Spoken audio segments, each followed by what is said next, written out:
gone. Does she know that I'm looking for her? Does she know that I love her? Austin teenager Roxanne Paltauf has been missing for almost a week after walking off during an argument, according to her boyfriend, Louis Walls. She was out there all alone. Then a big break when Austin PD responds to a domestic disturbance call and questions a man by the name of Jeffrey Moore. The police were able to take his wallet? The police went through his wallet and found Roxanne's ID. But Jeffrey says he can explain. Jeffrey said, no, it's a friend, and we went out somewhere, and I had her ID, I was holding it. A missing 18-year-old girl's life is on the line, so detectives push. Jeffrey was asked again, how did you come to have this?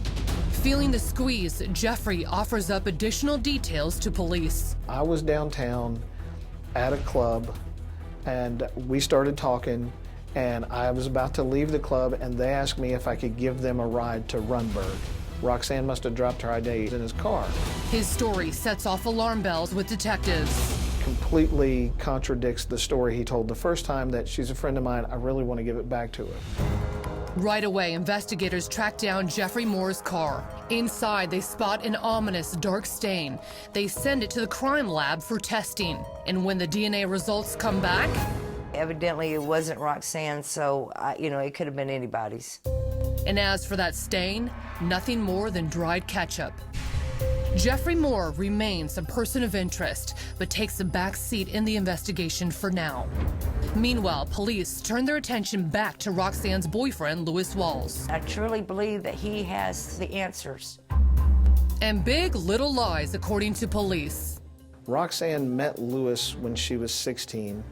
Louis purported to her and her family that he was 18 at the time. Try more like 28.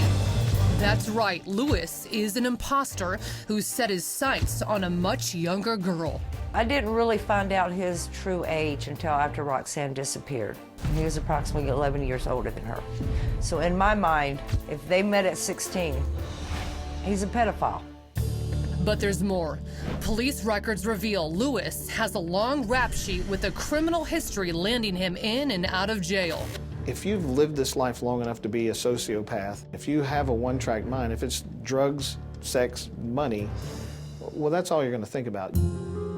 Despite the shocking fact that Roxanne's boyfriend turns out to be a much older, convicted felon, police still don't have any direct evidence to connect him to her disappearance. It's a frustrating reality for her family. I think something happened to Roxanne that night.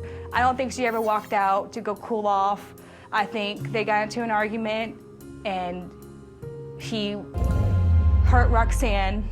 Determined to find justice and bring Roxanne home, once again the Paltauf family heads to the area she was last seen, handing out missing persons posters. So if she's out there, we still need to find her one way or another.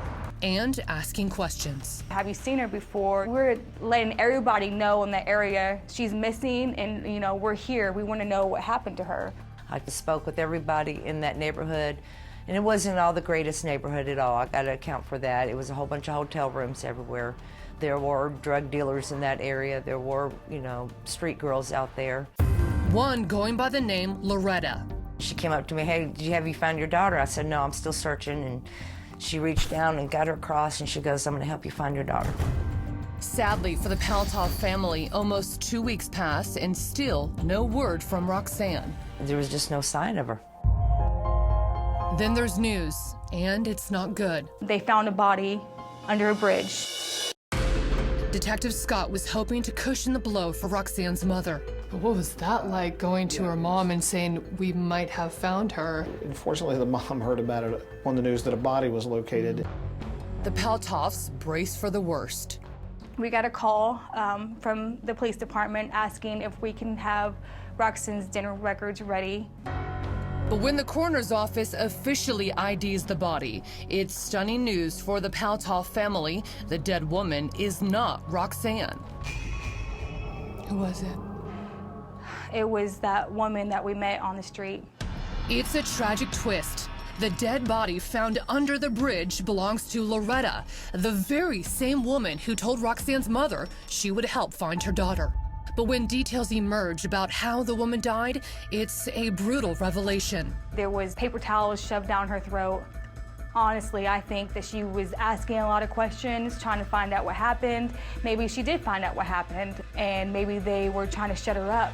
But who wanted to shut her up and why?